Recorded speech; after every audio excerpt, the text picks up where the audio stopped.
Kabanata 3151 hanggang Kabanata 3160. Kabanata 3151. Malakas na sumigaw si Yehan, at ang lakas ng mga umaalingaw-ngaw na alon ng tunog ay umagos patungo sa mga demonyo na naroroon pa, parang isang bundok na bumubulwak at isang sunod-sunod na alon ng dagat. Ang umaalingaw-ngaw na tunog na iyon ay nagdulot ng matinding kahihiyan sa lakan ng langit na kilala sa lugar na iyon, ngunit napakalakas ng lakas ni Yehan. Kahit na sama-samang lumaban ang mga batang malalakas na mandirigma ng Russia ng mga demonyo dito, baka hindi pa rin sila makakakuha ng kalamangan. Kaya sa huli, napilitan siyang umalis kasama ang mga batang malalakas na mandirigma ng Russia ng mga demonyo na puno ng sama ng loob. Ang palasyong natuklasan nila ay kailangang ibigay na ngayon kay Yehan. Nang makita na umalis na ang mga Diyos at demonyo isa-isa, lumapit sina Yeching at Ao Zishuan. Sinabi ni Yeching, Xiaohan, sa kasalukuyang lakas mo, maaari kang makipaglaban ng isa sa isa at walang sino man sa apat na pangunahing lahi ang makakapidyaw sa iyo. Hindi naman siguro. Sabi ni Yehan, mabilis akong umunlad dahil nakakuha ako ng maraming pagkakataon. Sa kasalukuyan, maaari akong maglakwatsa at mangibabaw sa ilang panahon gamit ang aking lakas. Ngunit kung ako ay mabilis na umuunlad, ang mga taong tulad ng unang emperador at Wang Chuyi ay hindi rin mabagal. Kapag sila ay nakakuha ng malaking pagkakataon, maaari pa nilang lampasan ang kasalukuyang lakas ko. Kaya hindi ako maaaring magpahinga sa lungsod ng tadhana. Ipaglalaban ko ang mga bagay na para sa akin, at ipaglalaban ko rin ang mga hindi naman para sa akin. Ano sa palagay mo ang nasa loob ng palasyong ito? Tanong ni Ao Zishuan habang titingin sa palasyong nakatayo sa sirang lupa. Nang marinig iyon, bumulong-bulong si Yehan, ang pasukan ng palasyong ito ay may hadlang na pagbabawal, kaya siguradong hindi karaniwan ang mga bagay na nasa loob. Bubuksan ko na ang bahaging hadlang na ito. Ate, Zishuan, sino sa inyo ang papasok? Nang makita na ibibigay ni Yehan ang palasyo sa kanila, parehong umiling sina Yeching at Ao Zishuan. Nang makita iyon, sabi ni Yehan, sige na, huwag nang tanggihan. Ate, ikaw na ang pumasok. Si Zishuan ay nasa antas na ng Sky Demon ngayon, at kailangan mo ring mapabuti ang iyong lakas. Baka mayroong bagay sa loob ng palasyong ito na makakapagpalakas ng iyong lakas. Ate Yeching, ikaw na lang po. Hikayatin ni Ao Zishuan si Yeching. Nang marinig iyon, tumango si Yeching at sabi, sige. Kung makakapagpalakas ako ng aking lakas, hindi na ako magiging pasanin sa inyo. Pagkatapos noon, ginamit ni Yehan ang kanyang mahiwagang braso para buksan ang lakas ng hadlang sa pasukan ng palasyo, at nag-iisang pumasok doon si Yeching. Mula nang pumasok sila sa lungsod ng tadhana, wala pa namang nakuha si Yeching maliban sa isang espada ng paghahati ng kaluluwa. Kapag may malaking pagkakataon na kapakipakinabang, hindi makakalimutan ni Yehan si Yeching. Naghihintay sina Yehan at Ao Zishuan para kay Yeching sa labas. Karaniwan, ang mga palasyong may hadlang na pagbabawal ay may kasamang pamana. Upang ipasa ang kanilang mga kaalaman at kakayahan, ang mga makapangyarihang tao noong unang panahon ay nagtatayo ng mga palasyong para sa pamana bago sila mamatay, at naglalagay ng mga estatwa ng pamana at iba pang bagay para makuha ng mga susunod na henerasyon. Ang pagbabawal na hadlang na itinayo noong unang panahon ay madaling nabubuksan ng mga taong nabuhay pagkatapos noon. Ho! Binata!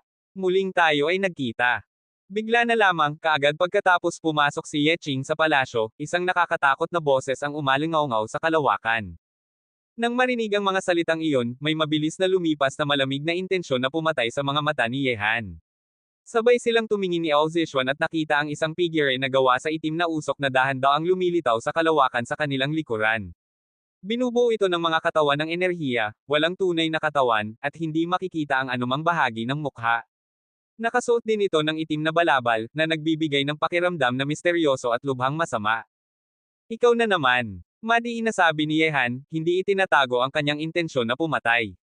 Sa totoo lang, mula noong huling makita niya ang taong hindi alam ang pangalan, lalong tumindi ang takot niya sa kanya. Dagdag pa ang lakas ng sumpa sa libing sa langit, lalong natatakot si Yehan sa taong iyon. Sa lungsod ng tadhana, ayaw niyang makipag-ugnayan sa taong hindi alam ang pangalan. Taong hindi alam ang pangalan. Namamangha na sabi ni Ao Zishuan habang titingin sa kanya. Bagamat hindi pa niya ito nakikita, marami na siyang narinig tungkol sa taong iyon. Ha! Binata, ang sinaunang hadlang sa labas ay madaling mong binuksan, na nagdulot ng pagkatuwa at pagkaintriga sa akin. Ngunit ngayon, ang pagbabawal sa palasyo ay madali mong namang binuksan, na lalong nagpataas ng aking pagkaintriga sa iyo. Ngumiti ang taong hindi alam ang pangalan, at ang kanyang tawa ay nakakatakot. Malamig na sabi ni Yehan, hindi ko naiintindihan ang sinasabi mo, at ayaw kong makipag-ugnayan sa iyo. Kaya mas mabuting mawala ka na sa aking harapan at huwag nang muling lumitaw sa harapan ko. Haha, tinatawag ninyong taong hindi alam ang pangalan, ako, ngunit maaari akong magbigay sa inyo ng lahat ng gusto ninyo sa lungsod ng tadhana. Hindi ninyo kailangang itanggi na may lihim kang tinatago, at ang lihim na iyon ay malamang na may kaugnayan sa tinatawag na lugar na hindi alam. Patuloy ang nakakatakot na tawa ng taong hindi alam ang pangalan habang siya ay nagsasalita, "Binata, ikaw ang kauna-unahang estranghero na nakita ko sa lungsod ng tadhana. Bakit hindi tayo gumawa ng kasunduan? Ano ka ba para makipagkasunduan ako sa iyo?" Malamig na tumawa si Yehan, walang awa sa taong hindi alam ang pangalan. Ngunit parang hindi nagalit ang taong hindi alam ang pangalan at patuloy pa ring ngumiti, "Binata, hindi mo kailangang sadyang makagalit sa akin. Kung sasang-ayon kang makipagkasunduan sa akin, maaari kitang direktang ipasok sa ika-12 lugar. Sa ganitong paraan, maaga kang makakapasok sa templo ng tadhana kasama ang lahat. Kung sa tingin mo ay hindi sapat ang kapalit sa kasunduang ito, maaari akong magdagdag pa, gagamitin ko ang antas ng banal na emperador bilang karagdagang kapalit. Paano naman? Nang marinig iyon, bagamat panataylang kalmado si Yehan, nagulat din siya sa mga nakakaakit na kondisyon na inaalok ng taong hindi alam ang pangalan. Direktang makapasok sa ika-12 lugar at maabot ang antas ng banal na emperador. Ang dalawang kapalit na iyon ay halos mapapaniwala si Yehan. Baka walang sino man sa lungsod ng tadhana ang makakapagpigil sa ganitong pang-akit. Sa sandaling iyon, napaisip din si Ozishwan sa mga kondisyong inaalok ng taong hindi alam ang pangalan. Kung maaari itong mangyari sa tunay na buhay, handa siyang makipagkasunduan sa kanya. Malalim na huminga si Yehan, matalas ang mga mata at pinapanatili niyang ligtas ang kanyang isipan. Talagang napakahusay ng taong hindi alam ang pangalan sa paglalako ng mga tao, halos mabigang masira ang kanyang depensa sa isip. Ngunit alam din ni Yehan na kahit na totoo ang sinasabi ng taong iyon, napakataas ng halaga na kailangang bayaran para sa kasunduang iyon. Sige na, ano na ang desisyon mo? Tumawa ang taong hindi alam ang pangalan, ang templo ng tadhana ay ang pinakamahalagang kayamanan sa lungsod ng tadhana. Kung maaga kang makakapasok doon, maaari mong isipin kung gaano karaming biyaya ang makukuha mo. Kung sasang-ayon ka sa kasunduan, gagawin ko agad ito. Kaya ano nga ba ang kailangan mo sa akin? Mapaos na sabi ni Yehan. Ang kailangan ko sa iyo ay tiyak na makukuha mo, ang paraan ng pagbubukas ng sinaunang hadlang. Ang boses ng taong hindi alam ang pangalan ay hindi kasiya siya kay Yehan, at ang mga kondisyong inaalok ngayon ay hindi naman bago sa kanya. Hindi na siya nagulat, talagang gusto ng masamang taong iyon ang kanyang mahiwagang braso. Ngunit paano niya nalaman iyon? Baka lahat ng kanyang mga kilos ay sinusubaybayan niya. Kabanata 3152. Hindi ko alam kung paano buksan ang pagbabawal ng sinaunang hadlang, at hindi ako makikipagkasunduan sa iyo, kaya umalis ka na ngayon. Mapaos na sabi ni Yehan. Kahit gaano pa kaakit-akit ang mga alok ng taong hindi alam ang pangalan, hindi siya makikipagkasunduan sa kanya gamit ang kanyang braso ng Diyos at demonyo, at lalong hindi siya aamin ng anumang bagay sa kanyang harapan. Nang marinig iyon, isang labis na malamig na presensya ang biglang umapaw mula sa katawan ng taong hindi alam ang pangalan. Ang presensyang iyon ay nagdulot kay Ozishwan sa tabi na parang may hindi nakikitang malaking kamay na humahawak sa kanyang lalamunan. Habang ang labis na malamig na presensya ay umaapaw sa nakapalibot na kalawakan, naramdaman ni Yehan ang panganib at mabilis na hinayla si Ozishwan sa kanyang likuran, na naging dahilan para bumuti ang kulay ng mukha nito na naging mapatla. Bagamat 2 beses na nakipag-ugnayan si Yehan sa taong hindi alam ang pangalan, hindi pa niya ito nakakalaban. Sa teorya, ang taong iyon ay walang lakas na makapag-atake, ngunit matapos makita ang nangyari sa libing ng langit, alam ni Yehan na hindi dapat maliitin ang taong hindi alam ang pangalan, ang mga paraan nito ay mas nakakatakot pa kaysa sa malakas na lakas ng pag-atake. Binata, kung sa tingin mo ay hindi pa sapat ang mga kapalit, maaari akong magdagdag pa. Ang malamig na presensya ng taong hindi alam ang pangalan ay patuloy na umaapaw, ngunit patuloy pa rin siyang nagsisikap na kumbansihin si Yehan, maliwanag na hindi siya handang sumuko ng madali. Umalis ka! Malakas na sumigaw si Yehan. Kung patuloy pa siyang makikipag-usap sa taong hindi alam ang pangalan, maaaring masira ang kanyang pusong daw at baka talagang makipagkasunduan na siya sa kanya. Ang salitang, umalis, ay may dalang walang katapusang lakas ng pagsigaw na nagdulot ng panginginig ng kalawakan, ngunit hindi man lang naapektuhan ang taong hindi alam ang pangalan. Sa halip, lalong lumakas ang malamig na presensya nito, kahit na si Yehan ay naramdaman ang nagyayelong hangin na tumagos sa kanyang katawan. Ha, binata, handa akong makipagkasunduan sa iyo, ngunit hindi ka naman nagpapasalamat. Alam mo ba na ako ay maituturing na kalahating may-ari ng lungsod ng tadhana? Ang malamig na boses ng taong hindi alam ang pangalan ay may banta, at parang isang huwad na taong mabait, kapag natanggal na ang kanyang balat, makikita na ang tunay niyang mukha. Hindi ako natututo tumanggap ng biyaya, ano naman ang magagawa mo sa akin? Madiin ang mukha ni Yehan. Sa harapan ng taong hindi alam ang pangalan, hindi siya dapat yumuko. Tanging kapag nakita nitong walang pag-asa na makukuha siya ay maaaring tigilan na siya nito sa hinaharap. Hindi ka natututo tumanggap ng biyaya, chirichirichit. Sa aking pangalan, parurusahan kita at susumpin ang iyong katawan. Hindi ka na makakabawi pa. Halika. Dahan daw ang binuksan ng taong hindi alam ang pangalan ng kanyang mga kamay at tumangala sa langit.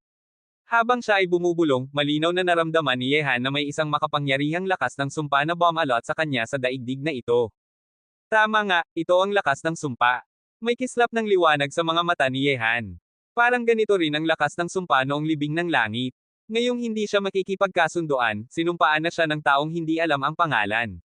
Ngunit dahil alam na ni Yehan ang batas ng sumpa, hindi na siya matatakot sa lakas ng sumpa ng taong iyon.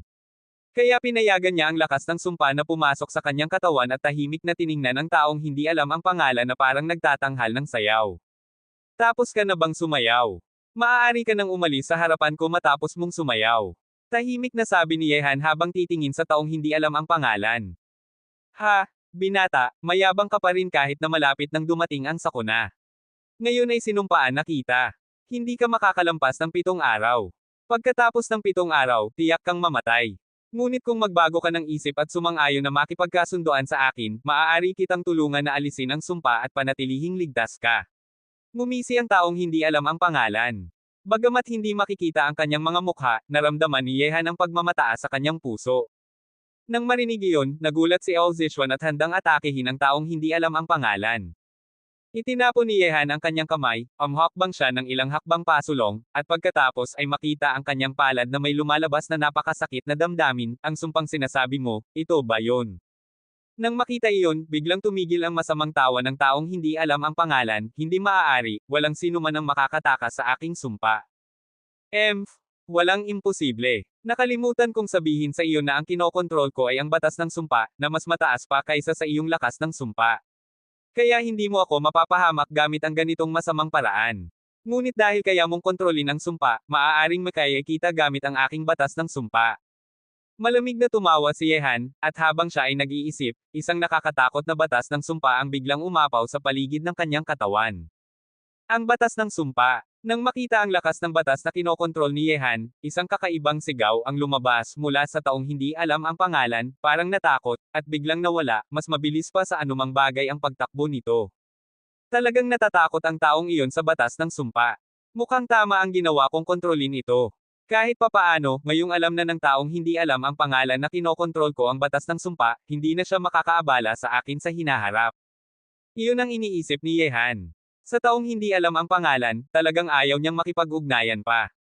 Kung magkakamali man lang siya ng kaunti, maaari siyang mahulog sa bitag ng pang-akit nito at hindi na makalaya. Masyadong masama ang taong hindi alam ang pangalan, ngunit natakot mo siya at umalis. Hindi na siya makakaabala sa iyo sa hinaharap. Bamantong hininga si Eozishwan ng maluwag. Nang dumating ang sumpa kanina, kahit na hindi siya ang sinasambahan nito, naramdaman niya pa rin ang pamumura sa kanyang dibdib at medyo nalilito ang kanyang isip. Sana ay tumigil na siya at hindi na kumikilos pa. Malalim na huminga si Yehan. Ngunit ang dahilan kung bakit kailangan ng taong hindi alam ang pangalan na malaman ang paraan ng pagbubukas ng pagbabawal ng sinaunang hadlang ay naging isang katanungan sa puso ni Yehan. Siyempre, ang taong hindi alam ang pangalan ay parang isang multo sa lungsod ng tadhana, at napakaseryoso nito sa paraan ni Yehan ng pagbubukas ng pagbabawal ng sinaunang hadlang, baka hindi ito basta-basta susuko at titigil.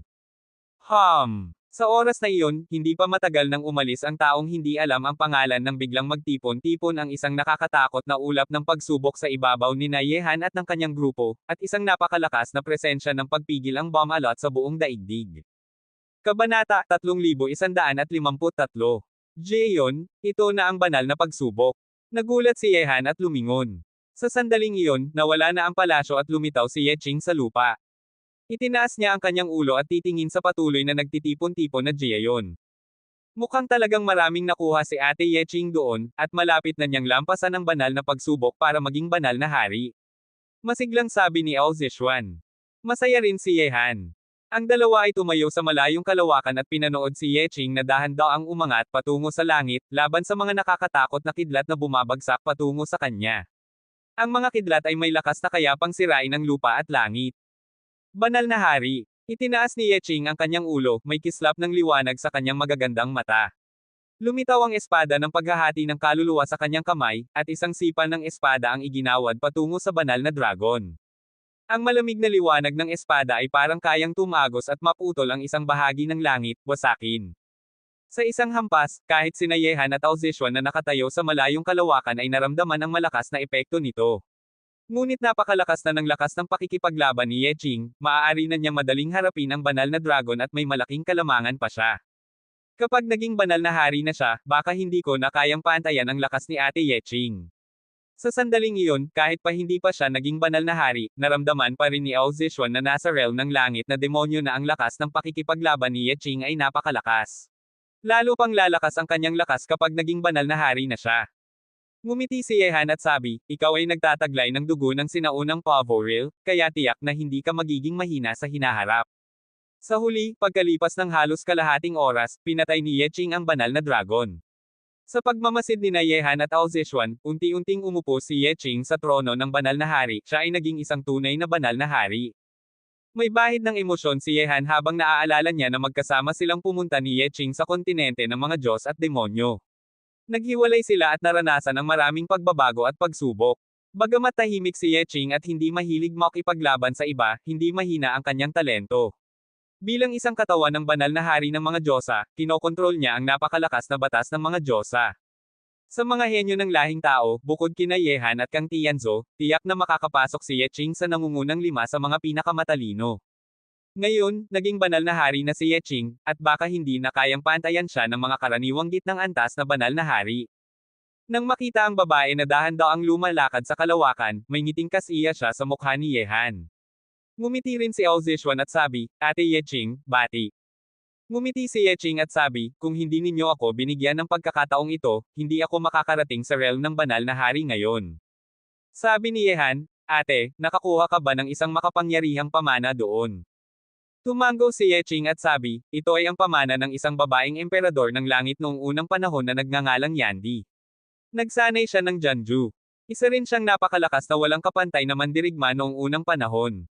Bukod sa pamana ni Yandi, mayroon din itong isang hanay ng Yandi Battle Armor na ginamit ni Yandi noong siya ay nabubuhay pa. Janju, Yandi Battle Armor. Ngumiti si Yehan, dahil pamana ito ng isang emperador ng langit, mukhang may pag-asa kang makapasok sa realm ng emperador ng langit sa hinaharap. Ang bagay na ginamit niya noong siya ay nabubuhay pa ay tiyak na isang nakakatakot na armor para sa depensa, na makakapagpalakas ng malaki sa iyong lakas ng pakikipaglaban. Dahil ang Yandi Battle Armor ay ginamit ng isang walang kapantay na mandirigma na si Yandi, makikita kung gaano katikat ang hanay na ito, kung hindi man, hindi ito ilalagay sa palasyong para sa pamana ni Yandi. Bukod pa rito, kung marami pang mga binhi ng emperador ng langit ang makapalibot sa kanya, masaya si Yehan na makita iyon. Kapag maraming emperador ng langit ang nagtitipon sa kanya sa hinaharap, sino pa sa kontinente ng mga Diyos at demonyo ang magiging may lakas na saktan siya ng basta-basta? Nang mapasok sa isip niya ang ideyang iyon, ito ay naging ugat sa kanyang isip. Ang mga dakilang hari ng langit at mga general sa Tianlong ay hindi mahina ang kanilang talento. Kung sila rin ay makakakuha ng pamana ng emperador ng langit, maaari mong isipin kung gaano katikat ang kinabukasan ng Tianlong. Siyempre, bihira lang naman ang pamana ng emperador ng langit at depende rin ito sa pagkakataon. Pagkatapos noon, patuloy na naglakad ang tatlong magkakasama. Napakalawak ng daigdig sa loob ng hadlang ng langit. Bukod sa medyo sira na at nagpapahiwatig na may naganap na isang labanan na nakapagpabago ng mundo dito, marami ring mga nakatagong pagkakataon na naghihintay para matuklasan ng mga taong may kapalaran. Pagkalipas ng kalahating oras, pumasok sila Yehan sa isang lugar na puno ng mga elemento ng lupa. Sa lugar na ito, ang makapal na elemento ng lupa ay nagpamukha ng napakapayat ng kalawakan. Habang tumatagal, naramdaman ni Yehan ang may ritmo na daloy ng elemento ng lupa sa kalawakan. May malakas na elemento ng lupa dito, na bumubuo ng 4 na elemento kasama ang kahoy, tubig, at apoy na naranasan natin noong tayo ay paparating pa rito. Sabi ni Yeching. Sabi ni Yehan, ang kahoy, tubig, apoy, at lupa ay apat na sa 5 elemento. Marahil ay mayroon din itong elemento ng ginto, o baka may iba pang elemento pa. Ngunit dahil nakatagpo siya ng napakalakas na elemento ng lupa, hindi basta-basta papalampasin ni Yehan ang magandang pagkakataong ito. Sa tulong ng kapaligiran dito, maaari niyang mabilis na kontrolin ang batas ng lupa. Sa pagprotekta ni na Yeqing at Ao Zishuan, pagkalipas ng 1 oras, nagkaroon ng dagdag na marka ng batas sa daigdig ng dantian ni Yehan, ang batas ng lupa. Ang batas ng lupa ay napakalakas sa lakas ng pag-atake at depensa. Ito ay isang nakakatakot na batas na maaaring gamitin para sa pag-atake kapag umaatres at para sa depensa kapag umaatres.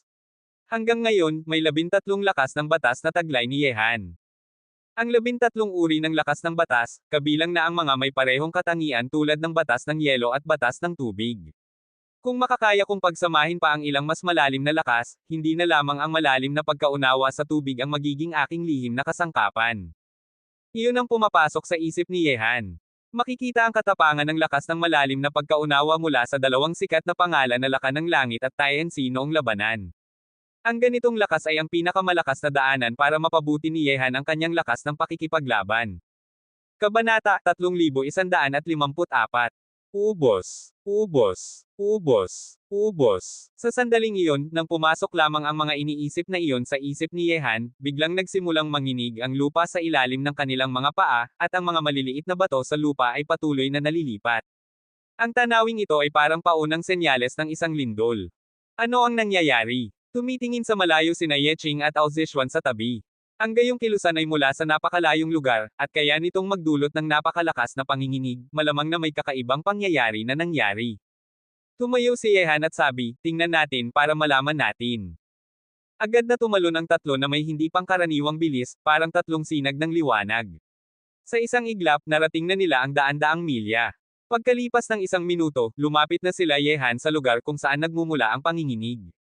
Sa abot ng kanilang paningin, isang nakakatakot na labanan ang nagaganap sa sirang lupa sa sandaling iyon. Hindi lamang ang 4 na lahi ang kasangkot, kundi pati na rin ang maraming henyo mula sa gitnang teritoryo ng Diyos na nakikilahok sa magulong labanan. Ang unang emperador, ang higanti ng Russia ng mga demonyo, si Wang Chuyi, ang prinsipe sa ilalim ng makapangyarihang hari, at si Kang Tianzan, ang mga walang kapantay na tauhang ito ay lahat ay nakikilahok na sa labanan. At sa gitna ng malaking labanang ito, isang dakilang espada na may taas na daang talampakan ang tuwid na nakatirek sa lupa. 5 kedena ng bakal na kasing kapal ng braso ang nakapalibot sa dakilang espada, at ang kabilang dulo ng mga kedena ay pawang nakabaon sa lupa.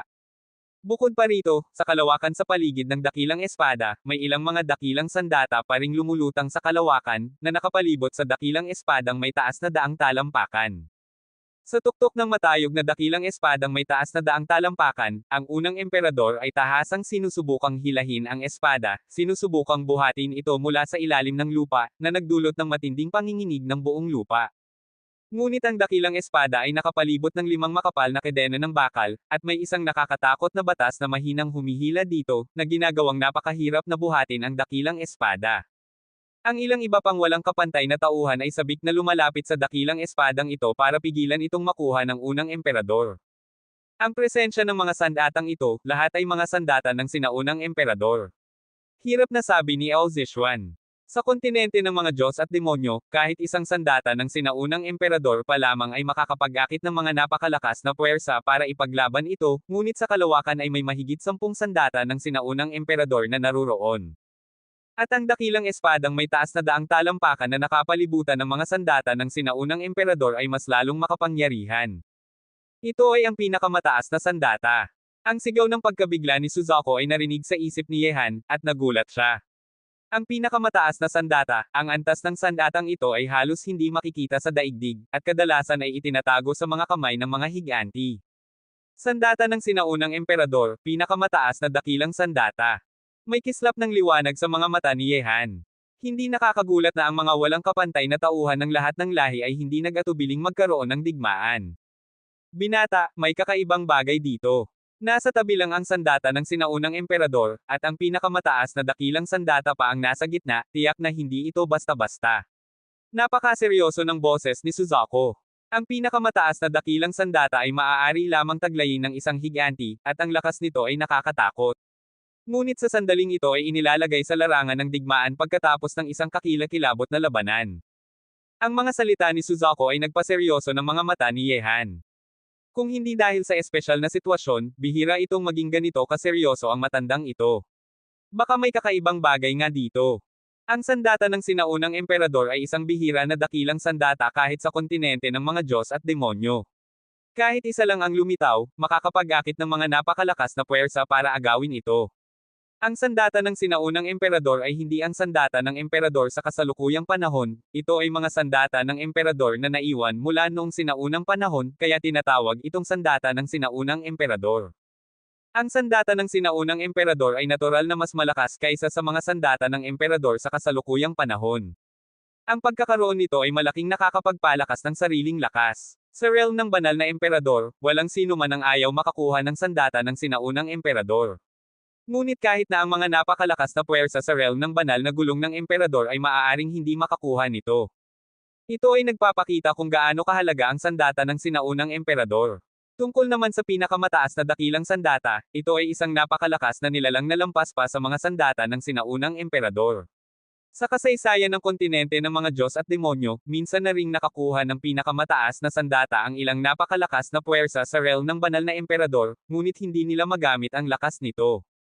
Kaya, sa isang paraan, ang pinakamataas na sandata ay isang walang kapantay na sandata na maaari lamang taglayin ng isang emperador ng langit. Ngunit sa daigdig na ito sa sandaling iyon, may isang pinakamataas na sandata kasama ng mahigit 10 sandata ng sinaunang emperador, at ang lokasyon ng mga napakalakas na sandatang ito ay may malakas na pakiramdam ng ritual. Ang pinakamataas na dakilang sandata ay nasa gitna, ang mga sandata ng sinaunang emperador ay nasa tabi nito, at ang 5 makapal na kedena ng bakal na nakapalibot sa pinakamataas na dakilang sandata, lahat ng ito ay nagpapakita na ang lugar na ito ay hindi karaniwan. Xiaohan, gagawa na ba tayo ng aksyon? Habang titingin sa nakakatakot na labanan sa harapan at sa patuloy na panginginig ng lupa, parehong tumitingin sina Ye Qing at Ao Zishuan kay Yehan. Kasama na rin dito ang mga tauhang tulad ni Zheng Dao, Xia Ben, at Lin Chi na mga lakan ng langit at general ng Tianlong. Wala namang problema, gawin na natin. Malalim na huminga si Yehan. Hindi mahalaga kung ano ang kakaibang bagay sa lugar na ito, ang lahing tao ay nakikilahok na sa digmaan, kaya hindi siya maaaring manatiling walang ginagawa. Bukod pa rito, napakaakit sa kanya ang pinakamataas na sandata. Kung makukuha niya ito, lalo pang lalakas pa siya. Agad na tumilapon ang 3 figure, parang 3 nakakatakot na sinag ng liwanag, patungo sa lugar ng malaking labanan. Kabanata 3155. Parang kidlat ang kilos ni Yehan at diretso siyang pumunta sa kinatatayuan ng unang emperador. Sa sandaling iyon, ang unang emperador ay umaatake sa pinakamataas na sandata. Kung siya ang makakapagbukas nito, baka wala nang bahagi si Yehan. Sa ibang direksyon, patuloy pa ring nagkakompetensya sina Kang Tianzan at Prinsipe Baxia, habang si Wang Chuyi ay hinarangan ng unang general at iba pa, nagbibigay ito ng mas maraming oras sa unang emperador para makuha ang nakakatakot na pinakamataas na sandata. Unang emperador, paano mo maaaring pag-ari-arian mag-isa ang ganitong dakilang sandata? Lumapit si Yehan sa kalawakan, at kasabay ng mga salitang iyon, ang nakakatakot na lakas ng pagsalakay ng kaluluwa ay bumalot sa lahat ng direksyon ng unang emperador, na layuning tuluyang pauksain ang kaluluwa ng kalaban. Ang kasalukuyang ginagawa ni Yehan ay ang ikatlong yugto ng pagpatay ng kaluluwa, walang mga bawal. Napakasama nito sa lakas ng kaluluwa. Kahit pa si Yu Honghuang ay nahirapang makayanan ang galaw na ito ni Yehan. Urong, urong, urong. Ang nakakatakot na batas ng pagbabago ay pinagsama sa lakas ng kaluluwa. Nang kumalat ang lakas na iyon patungo sa unang emperador na naghihila ng pinakamataas na dakilang sandata, ang kanyang napakagwapong mukha ay nagpakita ng nakakatakot na ekspresyon ng pagkabigla. Ang pagdating ni Yehan ay nagdulot ng napakahirap na sitwasyon sa kanya. Ang pagharang kay Yehan ang susi para makuha niya ang pinakamataas na sandata. Umalis ka. Sa isang iglap, kumalat ang banal na liwanag sa kalawakan, at ang lakas ng hindi pangkaraniwang banal na batas ay kumalat parang alon patungo kay Yehan, hadlang ng Diyos, walang makakapigil. Ang lakas ng banal na liwanag na iyon ay bumuo ng isang kakaibang depensa na naihiwalay ang nakakatakot na lakas matapos pagsamahin ni Yehan ang batas ng pagbabago at lakas ng kaluluwa, hindi na nito nagawang saktan ang lakas ng kaluluwa ng unang emperador. Yehan? Sa tingin mo ba ay hindi ako nakakaunawa sa iyo? Ang lihim na paraan mo ng pag-atake sa kaluluwa ay walang bisa sa akin. Walang emosyon ang mukha ng unang emperador. Sa isang iglap, ang napakaraming banal na batas ay kumalat sa kalawakan na may walang katapusang pagbabago, na bumuo ng sunod-sunod na matalim na liwanag ng espada, parang libu-libong pana na lahat ay bumagsak patungo sa kinatatayuan ni Yehan. Karapat-dapat kang tawaging pinakamatalinong henyo ng mga Diyos, ngunit gusto ko rin ang pinakamataas na dakilang sandatang ito. Matalas ang mga mata ni Yehan. Gamit ang kasalukuyang ikatlong antas na lakas ng kasanayan sa pagbabago, hindi niya magagawang saktan ang unang emperador. Siyempre, hindi ito nangangahulugang mas malakas ang unang emperador kaysa kay Yu Honghuang, ngunit alam na niya ang mga paraan ng pag-atake ni Yehan at gumawa na siya ng mga paraan para harangin ito. Kaya hindi madaling saktan ni Yehan ang unang emperador gamit ang ikatlong antas na lakas ng kasanayan sa pagbabago. Ang pinakamataas na dakilang sandata ay para sa mga taong may kakayahan. Kung gusto mo ito, Yehan, kailangan mong tanungin ako kung pumapayag ba ako. Mapaos na sabi ng unang emperador. Nanginginig ang kanyang katawan, at makikita na sa kanyang kanang kamay ay may isang makapangyarihang sandata ng sinaunang emperador na lumitaw. Ito ay isang espada na hindi mas hina kaysa sa mga sandata ng sinaunang emperador sa nakapalibot na kalawakan. Hawak ang sandata ng sinaunang emperador, biglang inilabas ng unang emperador ito. Lahat ng daanan ng liwanag ng espada ay nasira, at ang kalawakan ay hindi na kalawakan pa, bumuo ito ng isang daigdig na puno ng kaguluhan, na pagkatapos ay nahati sa dalawang bahagi. Ang liwanag ng espada sa gitna ay diretso kay Yehan, parang espada mula sa isang Diyos. Sa lakas ng espadang ito, kahit na ang mga karaniwang mataas na antas na banal na hari ay mapapatay, at tanging ang mga pinakamataas na antas na banal na hari ang may pag-asa na makayanin ito. Unang emperador, mayroon din akong isang lihim na galaw na gusto kong subukan mo. Hindi nagbago ang ekspresyon ni Yehan. Ang batas ng yelo at batas ng tubig sa kanyang katawan ay pinagsama para bumuo ng isang makapangyarihang lihim na kahusayan ng espiritu ng tubig na itinipon sa kanyang palad. Ang galaw na ito ni Yehan ay nakapagpahamak kahit pa ang magkakasamang puwersa ng Taiyin Division at lakan ng langit ng Daizahao. Maaari bang harangin ng walang kapantay na paggamit ng espada ng unang emperador ang nakakatakot na galaw na ito ni Yehan? Ito ay, namatig ang mga mata ng unang emperador, at may itim na ulap na dumaan sa kanyang gwapong mukha. Ang espadang kanyang iginawad gamit ang sandata ng sinaunang emperador ay lalong lumakas. Bagamat hindi maipakita ng unang emperador ang buong lakas ng sandata ng sinaunang emperador, sapat na ito para gawing napakalakas ang kanyang lakas ng pakikipaglaban. Sa isang iglap, makikita ang walang katapusang liwanag na namumukadkad sa ibabaw ng kalawakan, sa ibabaw ng nakakatakot na liwanag ng espada. Ang nakapalibot na kalawakan ay nagbibigay daang para sa espadang ito, ang tanawing ito ay parang ang malalim na dagat ay biglang nahati, na nagbibigay daang sa isang sinaunang daanan. Ang lakas nito ay halos pantay sa nakakatakot na lakas na binuo ng lihim na kahusayan ng espiritu ng tubig ni Yehan. Ang hindi pangkaraniwang lakas na binuo ng lihim na kahusayan ng tubig ay nagtamaan ng espadang iginawad ng unang emperador na hawak ang sandata ng sinaunang emperador. Sa isang iglap, ang nakapalibot na kalawakan ay nagsimulang manginig ng husto. Sa ilalim ng panginginig, makikita ng mata na ang kalawakan ay unti-unting pumuputol at bumabagsak, at lahat ay bumagsak. Sina Yehan at unang emperador ay nasa kalabakang iyon, parang malulunod sila nito. Liwanag at kalawakan. Nagulat si Yehan. Ang unang emperador ay kinokontrol ang dalawang uri ng lakas ng batas, ang batas ng liwanag at batas ng kalawakan. Ang batas ng kalawakan ay naglipat ng karamihan sa nakakatakot na lakas na binuo ng lihim na kahusayan ng espiritu ng tubig sa pamamagitan ng kalawakan, na nag-iwan lamang ng maliit na bahagi ng lakas para hampasin ang unang emperador. Ang kasalukuyang labanan ay tunay na pagharap ni Yehan at unang emperador. Bago ito, hindi niya alam na ang unang emperador ay may dalawang uri ng lakas ng batas. Ang mga nagsasanay na may dalawang uri ng lakas ng batas ay karaniwang may espesyal na katawan, ngunit hindi pa alam ni Yehan kung ano ang espesyal na katawan ng unang emperador. Bukod pa rito, ang dalawang batas na taglay ng unang emperador ay ang batas ng liwanag at batas ng kalawakan. Bagamat hindi ang pinakamalakas ang batas ng liwanag sa lakas ng pag-atake, ang bilis ng liwanag ay hindi kayang pantayan ng lakas ng tao, at ang liwanag nito ay madaling makapagpapabulag sa mga mata ng lahat ng nilalang. Tungkol naman sa batas ng kalawakan, ito ay isang espesyal na nilalang sa lahat ng batas ng langit at lupa, at isa rin itong lakas ng batas na napakahirap kontrolin. Kapag natutunan na ang batas ng kalawakan, ang mga paraan ay lalong walang katapusan. Ang karamihan ng lakas ng pag-atake ng lihim na kahusayan ay inilipat sa ibang lugar sa pamamagitan ng teknik ng paglilipat ng kalawakan, kaya't nang atake hiniyehan ng unang emperador, hindi ito gaanong malakas. Yehan, hindi matalino na maliitin ang iyong kalaban. Maaari mong maliitin ang sinumang tao, ngunit huwag mong maliitin ako, ang unang emperador. Mapaos na sabi ng unang emperador. Hindi niya kailanman maliitin si Yehan, kaya't agad na niya itong binigyan ng isang napakalakas na galaw.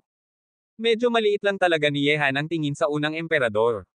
Matapos niyang talunin si Yu Honghuang, naramdaman niya na sa kasalukuyang mga pangunahing lahi, walang sino man ang makakapaglaban sa kanya, at kahit pa may makapaglaban, matatalo rin siya sa huli. Kabanata 3156. Ngunit bilang mga walang kapantay na tauhan, hindi lamang si Yehan ang hindi basta-basta, kabilang na rin ang ilang iba pang walang kapantay na tauhan. Bukod pa rito, hindi pa talaga naiintindihan ni Yehan ang unang emperador bago ito, at hindi niya alam na ang kalaban ay may dalawang uri ng lakas ng batas. Inaamin kong maliit lang talaga ang tingin ko sa iyo, unang emperador, ngunit hindi ko bibitawan ang anumang bagay na nakatitigilan ko. Lumakad palabas si Yehan, malamig at matalas ang mga mata, at bahagyang nanginginig ang kanyang mga kamay, batas ng patay na kahoy, ngayon na. Urong! Urong! Urong! Sa isang iglap, mga baging na kasing kapal ng braso ang lumabas mula sa ilalim ng lupa, lumilipad sa buong kalangitan, marami at parang mga makamandag na ahas na diretso sa unang emperador at agad na nakapalibot sa kanyang mga paa. Maliit na kalokohan. Mapaos na sabi ang unang emperador at ibinaba ang sandata ng sinaunang emperador na hawak niya. Ang malaking bahagi ng liwanag ng espada ay mas makintab pa kaysa sa araw, na sumire sa lahat ng mga baging na puno ng kalangitan. Ito ay isang espada. Ito rin ay isang liwanag. Hindi mapapantayan ang bilis ng liwanag, at ang ningning nito ay nagdulot ng pananakit ng mga mata ni Yehan kahit lang tumingin. Batas ng yelo, pagtitigsa ng libu-libong milya. Sa isang iglap, nagyayelo ang daigdig, bumubuo ng isang nakakatakot na lamig na nagtitigsa ng lahat ng bagay sa nakapalibot na kalawakan, kabilang na ang unang emperador na hawak ang sandata ng sinaunang emperador, na naging isang estatwa ng tao sa kalawakan. Buksan. Malakas na sumigaw ang unang emperador, at ang walang kapantay na intensyon ng espada ay naging liwanag ng espada na tumagos sa daigdig, na unti-unting pinuputol ang lakas ng pagtitigsa at nakalaya mula sa yelo. Apoy. Isang kamay ang inangat ni Yehan, at ang langit at lupa ay puno ng mga apoy, libu-libong apoy na sumusunog sa asol na kalangitan. Si Yehan ay mayroon ng banal na apoy ng Suzaku, at sa pagdaragdag ng pagkontrol niya sa batas ng apoy, ang kanyang paghawak sa apoy ay umabot sa nakakatakot na antas. Tulad ng kanyang naisip, ginawa na niyang isang daigdig ng apoy ang kalavikang ito. Isang yelo at isang apoy. Sa pag-atake ng batas ng yelo kanina, bagamat hindi nasaktan ng unang emperador, ang kanyang katawan ay naimpluwensyahan na ng napakalakas na lamig. Ngayon naman ay dumating ang nakakatakot na init, na agad na nagdulot sa kanya ng pakiramdam na nasa langit ng yelo at apoy, ang matapang na lakas ay parang natutunaw ang kanyang katawan. Nagalit ang unang emperador. Kung normal na sitwasyon lang, hindi niya ipaglalaban ang isang labanan na makakapagpabago ng mundo kay Yehan, ngunit nasa harap na niya ang pinakamataas na dakilang sandata, ito ang kanyang pangunahing layunin ngayon. Kalawakan, pumutol. Bigla na lamang, iginawad ng unang emperador ang kanyang espada, at isang nakakatakot na bitek na may lapad na 100 metro ang nabukas sa kalawakan. Mula sa bitek na iyon ay nagkalat ang isang nakakatakot na lakas ng paglunok na sumipsip ng lahat ng apoy sa daigdig at inilipat sa hindi alam na lugar sa pamamagitan ng teknik ng paglilipat ng kalawakan. Formasayon ng pag-abot sa langit, ngayon na. Ubos, ubos, ubos, ubos, ubos. Sa isang iglap, mga batong haligi ang lumabas mula sa ilalim ng lupa at umangat patungo sa langit. Bawat batong haligi ay umiikot ng husto, naganap na nakakulong ang unang emperador sa loob nito. Ang formasayon ng pag-abot sa langit ay sumusunod sa batas ng lupa, at ang lakas nito ay mas nakakatakot pa kaysa dati. Kung hindi ka maingat, maaari kang masakal ng formasyong ito. Nang makita iyon, ang galit na mga mata ng unang emperador ay nagpakita ng nakakatakot na ekspresyon. Napakalakas ng formasyong ito, kahit na siya ay makakulong dito, kakailanganin pa rin niya ng maraming pagsisikap. Ngunit anumang pagkaantala sa sandaling ito ay maaaring magdulot ng pagkawala ng pagkakataon ng unang emperador na makuha ang pinakamataas na dakilang sandata. Unang emperador, linlang ka lang. Tumawa si Yehan. Ang dahilan kung bakit niya ginamit ang iba't ibang batas para atakehin ang unang emperador ay para pahinain ang pagbabantay nito at ipagalit siya. Sa ganitong paraan, nakakuha siya ng pagkakataong samantalahin. Li Kunlun? Chu Tianpong? Yu Chungang? Harangin siya. Nang makita si Yehan na lumalakad patungo sa kinatatayuan ng pinakamataas na dakilang sandata, muntik nang maiyak ang unang emperador. Parang siya pa ang naghanda ng kasal para sa iba, at hindi dapat makuha ni Yehan ang pinakamataas na dakilang sandata. Nang marinig iyon, natigilan si Lee Kunlo na nasa gitna ng labanan, harangin si Yehan. Ngunit sa sandaling iyon, papunta na sina Chu Tianpong at Yu Chungang kay Yehan, at muli namang bumalot ang nakakatakot na banal na liwanag sa daigdig. Kahit pa si Yehan ay hindi maaaring baliwalain ang magkakasamang puwersa nina Chu Tianpong at Yu Chungang. Kabanata 3157. At sa sandaling iyon, ang unang emperador ay sabik na umaatake sa formasayon ng pag-abot sa langit, hindi dapat makuha ni Yehan ang pinakamataas na dakilang sandata. Kayo lang ba ang dalawa ay makakapigil sa akin? Mapaos na sabi si Yehan at kumaway ng manggas, lihim na kahusayan ng espiritu ng tubig, pumatay. Ang nakakatakot na lakas ng lihim na kahusayan ay kumalat sa kalawakan, at ang makapangyarihang liwanag na bumagsak mula kay Chu Tianpong at Yu Chungang ay agad na napunit. Sa huli, napilitan silang umatras, mapatla ang mga mukha, at sabay na bumuga ng dugo. Nakakuha ng kalamangan ang unang emperador sa ilalim ng lihim na kahusayan ng espiritu ng tubig ni Yehan dahil mayroon siyang batas ng kalawakan. Ngunit tulad ni Chu Tianpong at Yu Chungang, natural na hindi sila kalaban ni Yehan. Sipol. Ngunit nang maurong lang ni Yehan sina Chu Tianpong at Yu Chungang, isang dakilang espada ang bumagsak mula sa kalawakan sa likuran ni Yehan. Ang espadang ito ay may dalang napakalaking intensyon na pumatay, parang gusto itong hatiin ang buong katawan ni Yehan para mapawi ang puot. Nagkunot ang mga kilay ni Yehan at pinagdikit ang dalawang daliri. Nang lumingon siya, ginamit niya ang kanyang kamay bilang espada at iginawad ito patungo sa likuran. Ang espadang paparating ay nawasak at bumagsak. Ang walang katapusang matalim na intensyon ng espada ay umalingaw-ngaw sa kalawakan. Ang taong nag-atake kay Yehan gamit ang espada ay nagkaroon ng matutulis na mga marka ng espada sa kanyang katawan at umatras ng husto, kahit pa ang maskara sa kanyang mukha ay naputol ng intensyon ng espada, na nagbunyag ng kanyang tunay na mukha. Li Jiuya, ikaw pala ito.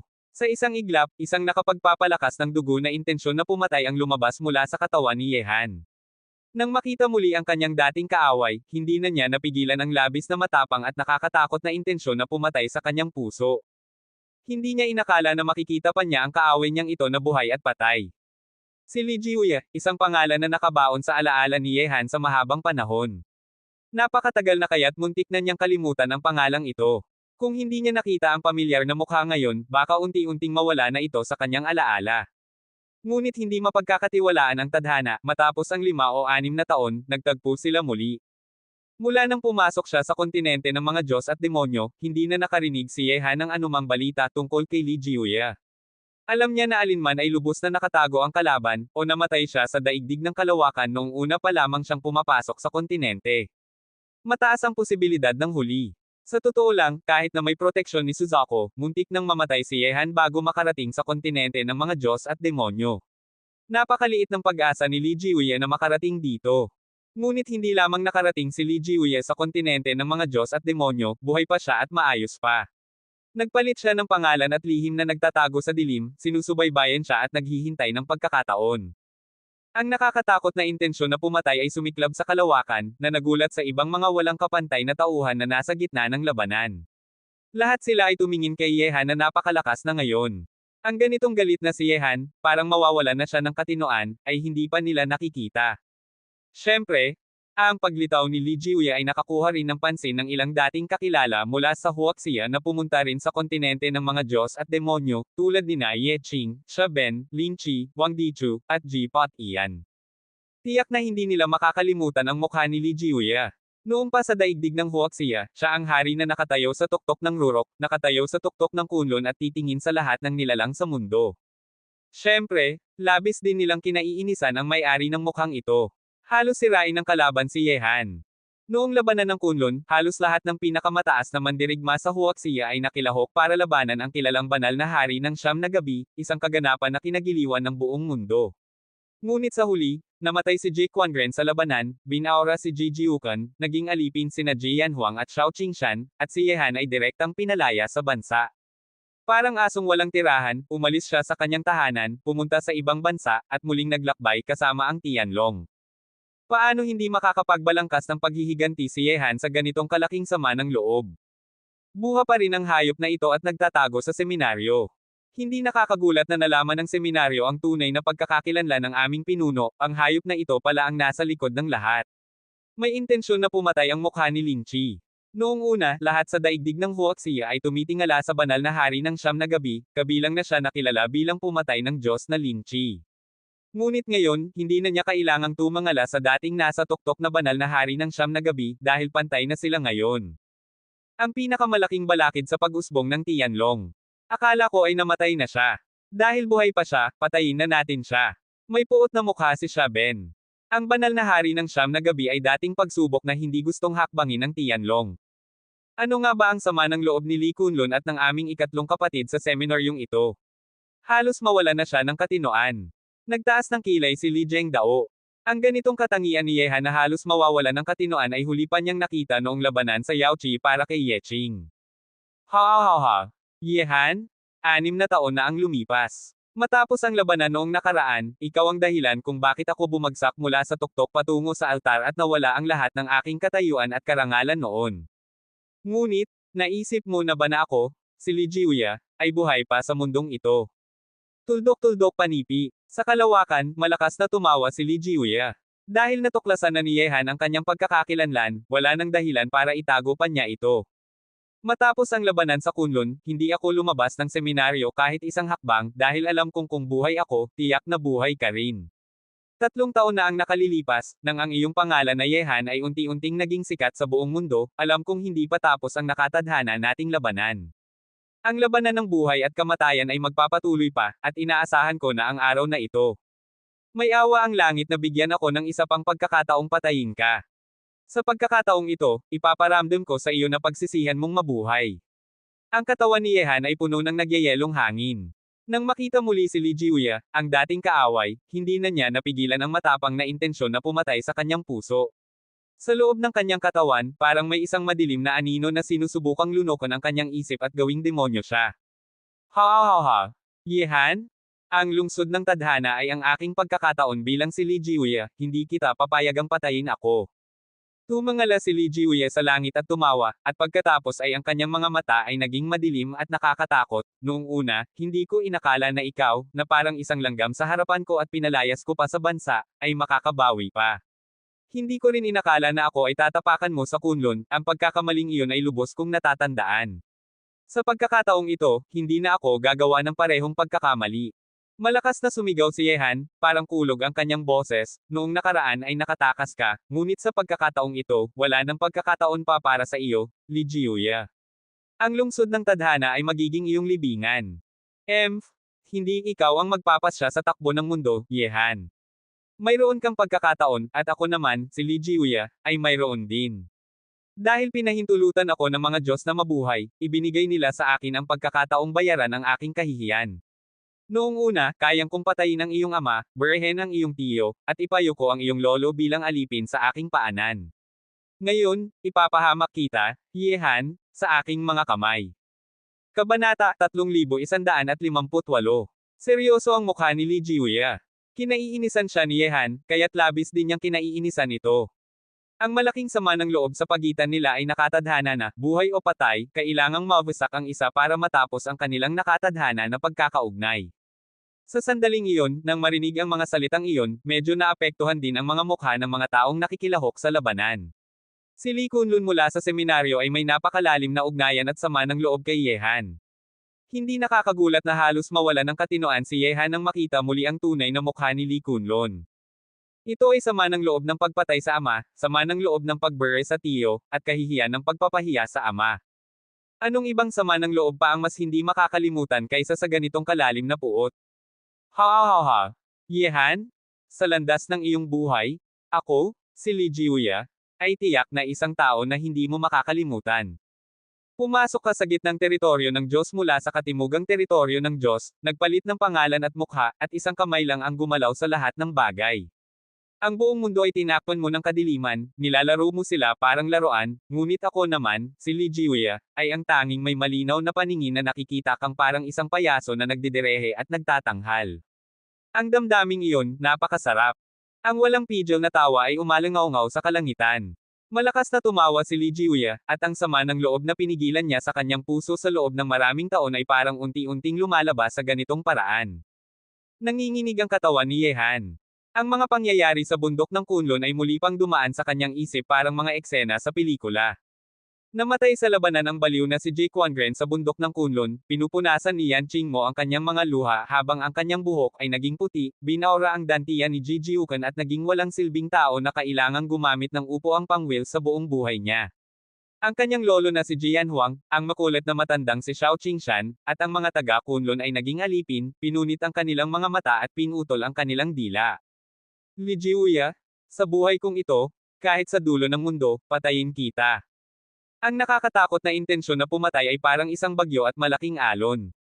Ang kanyang boses na parang pangako ay halos nakalunod sa tunog ng labanan sa pagitan ng langit at lupa. Titingin sa matandang taong malakas na tumatawa sa langit, ang kanyang kaaway na buhay o patay, ang tanging naiwan na sa mga mata ni Yehan ay ang pagsira. Ubos. Mahirap na itinapak ni Yehan ang kalawakan gamit ang kanyang kanang paa, na nagdulot ng pagsabog ng kalawakan sa ilalim ng kanyang mga paa. Ang nakakatakot na intensyon na pumatay ay kumalat sa buong daigdig. Sa sandaling iyon, tanging ang pagsira kay Li Jiuya ang nais ni Yehan.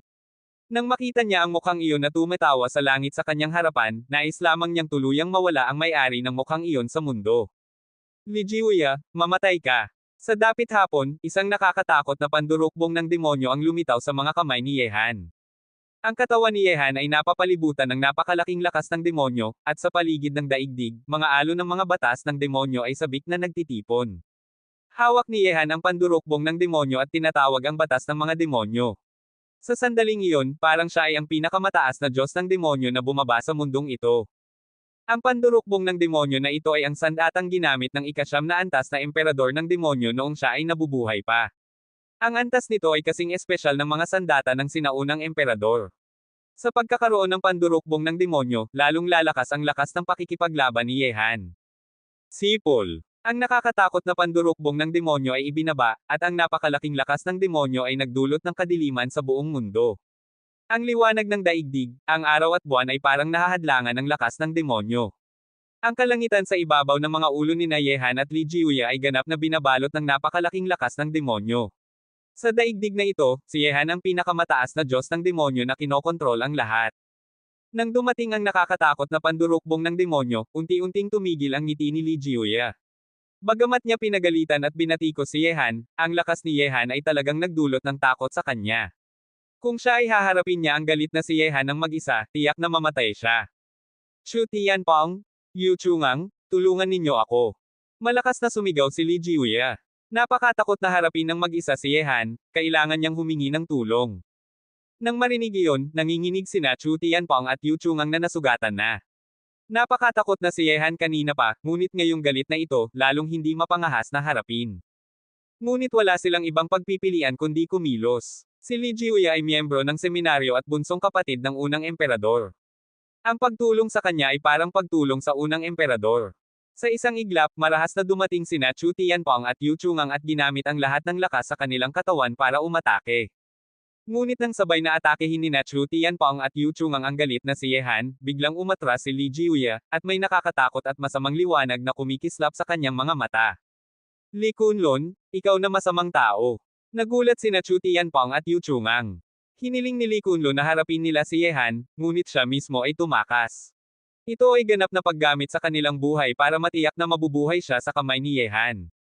Kuya, inantala ko siya ng matagal para sa iyo, at ginawa ko na ang lahat ng makakaya ko.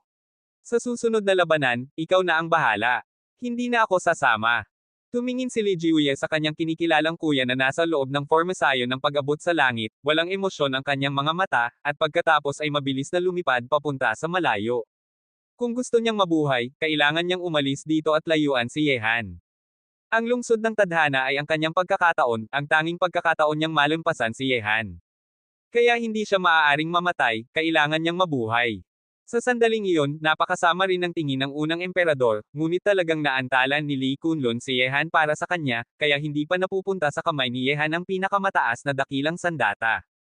Ngunit ngayon, malapit ng makalaya ang unang emperador at malapit ng makalaya. Bukas ang sinaunang daang patungong kalawakan. Naghati ng daanan ang unang emperador sa kalawakan. Nang siya ay pumasok doon, sa susunod na paglitaw niya, nasa labas na siya ng formasayon ng pag-abot sa langit. Ito ay medyo katulad ng teknik ng paglilipat ng kalawakan, ngunit maaari lamang gamitin sa maliit na lugar. Kabanata 3159. Gusto mong umalis, umalis ka nga. Malakas na ibinaba ng Yehan ang pandurukbong ng demonyo sa kanyang kamay, parang isang haligi ng langit na bumagsak. Parang hindi na kayang suportahan ng buong mundo, kaya't diretso niyang pinutol ang ulo ni Chu Tianpeng.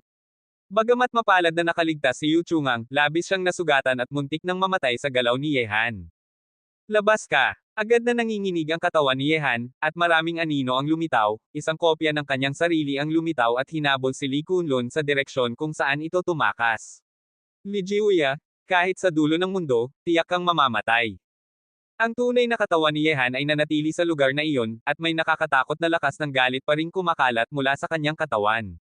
Ang kanyang kopya ay pumunta para habulin at patayin si Li Jiuya, ngunit ang tunay na katawan ay nanatili sa pwesto.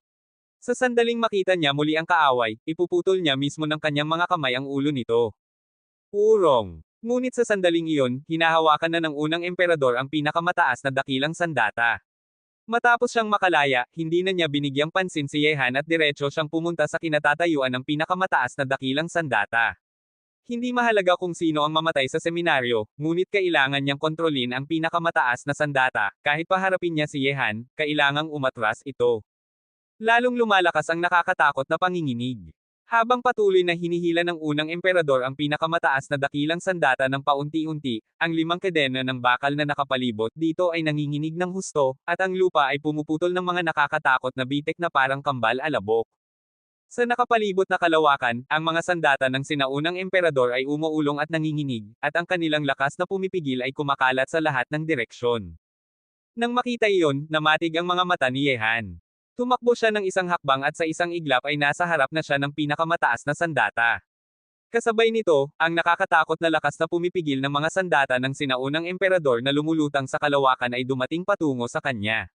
Sa sandaling iyon, si Yehan na pinakamalapit ay napilitang umatras at hindi napigil ang bumuga ng dugo. Ang lakas na pumipigil ng mga sandata ng sinaunang emperador ay may dalang lakas ng kanilang mga dating may-ari.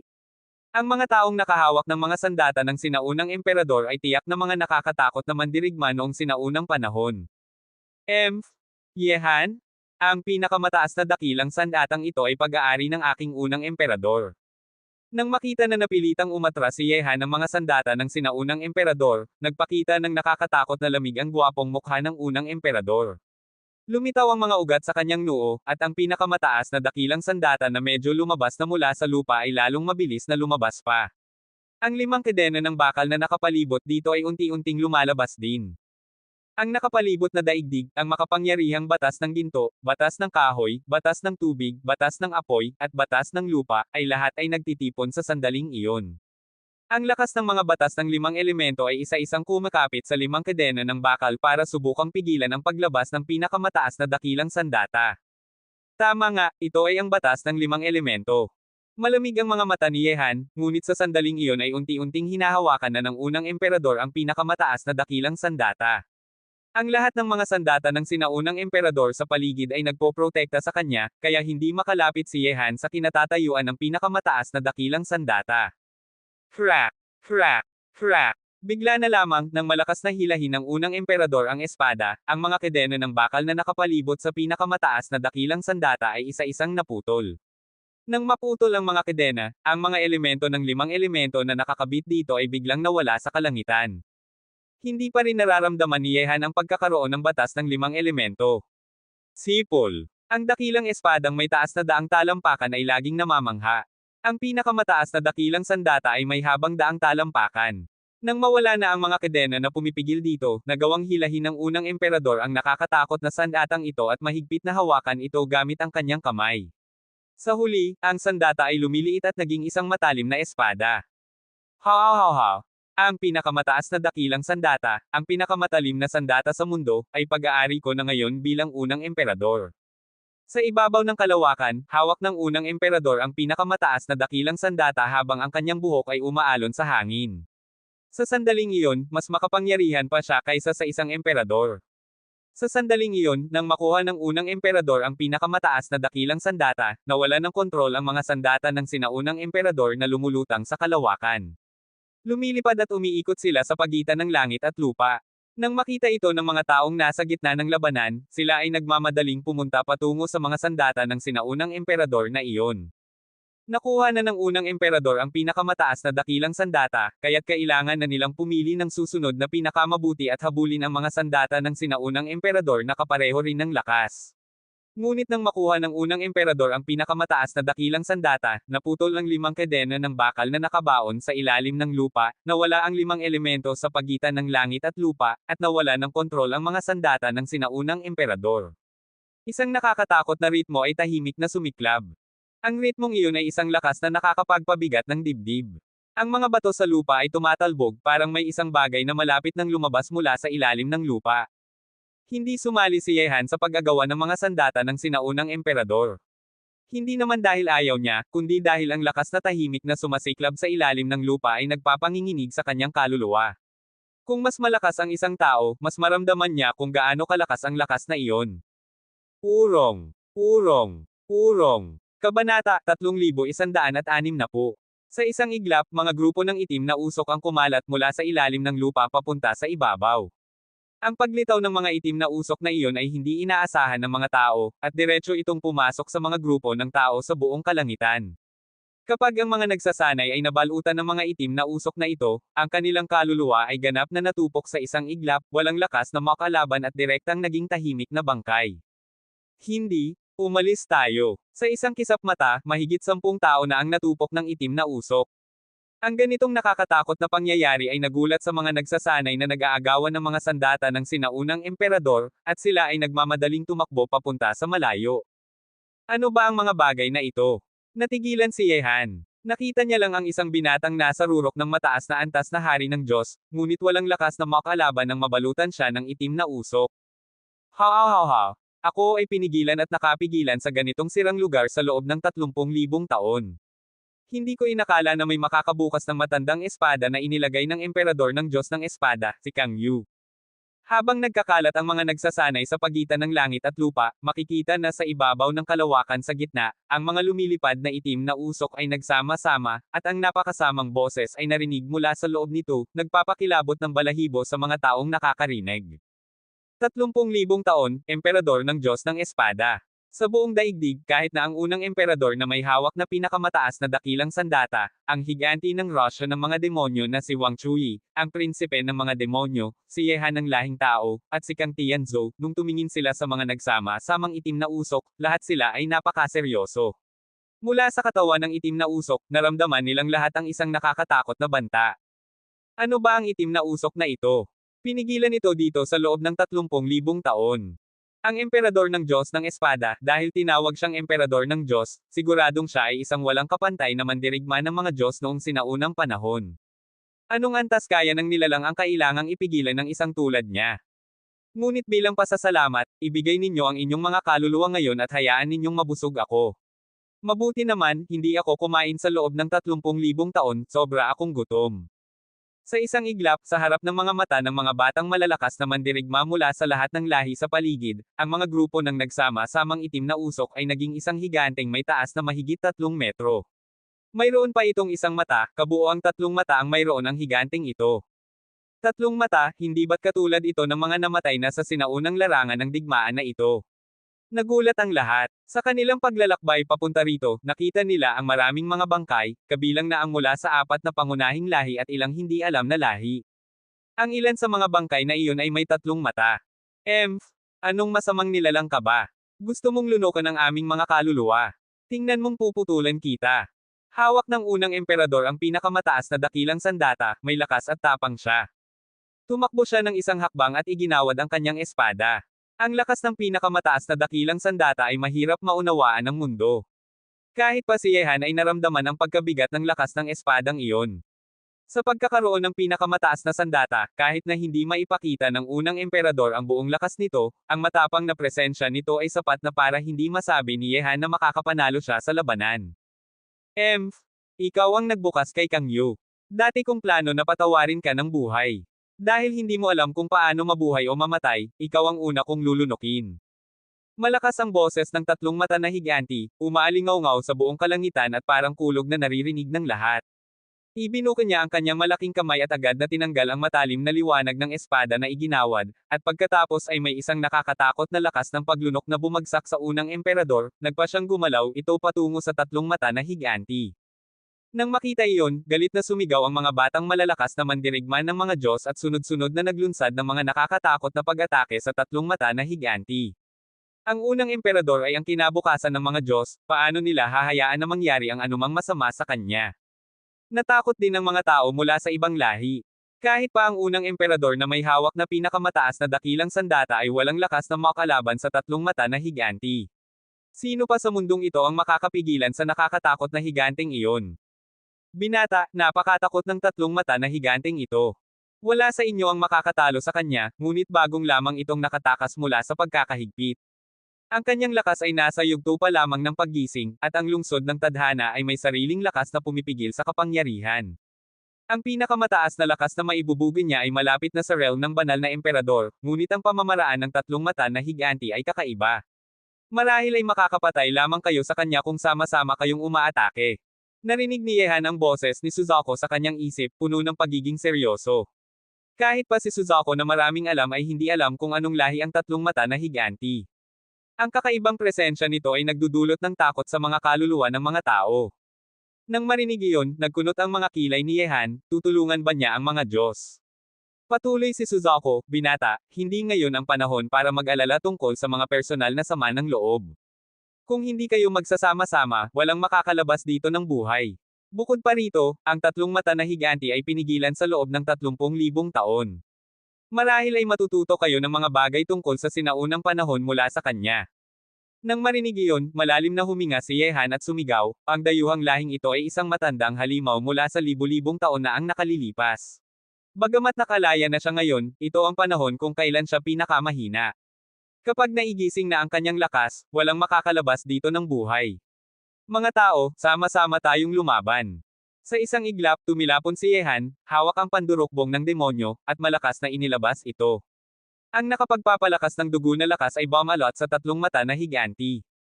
Ang lahat ng henyo ng lahing tao ay naglakas din ng loob na umatake, kahit pa si Kang Tianzo ay nagdesisyon din na tumulong pagkatapos ng ilang pag-aalinlangan. Higanti. Tumitingin ang mga batang malalakas na mandirigma ng mga demonyo kay Wang Chui. Gawin na natin. Hindi alam ang pinagmula ng dayuhang lahing ito. Papatayin muna natin siya. Mahinang sabi si Wang Chui at pinamumunuan ang mga demonyo na sumali sa labanan. Paano nila maaaring baliwalain ang isang matandang halimaw mula sa 30,000 taon na ang nakalilipas? Ang mga malalakas na henyo mula sa gitnang teritoryo ng Diyos ay naglakas din ng loob na umatake. Itinuturing silang lahat na pagkain ng tatlong mata na higanti, napakalaking panganib ito kung hindi ito masisira.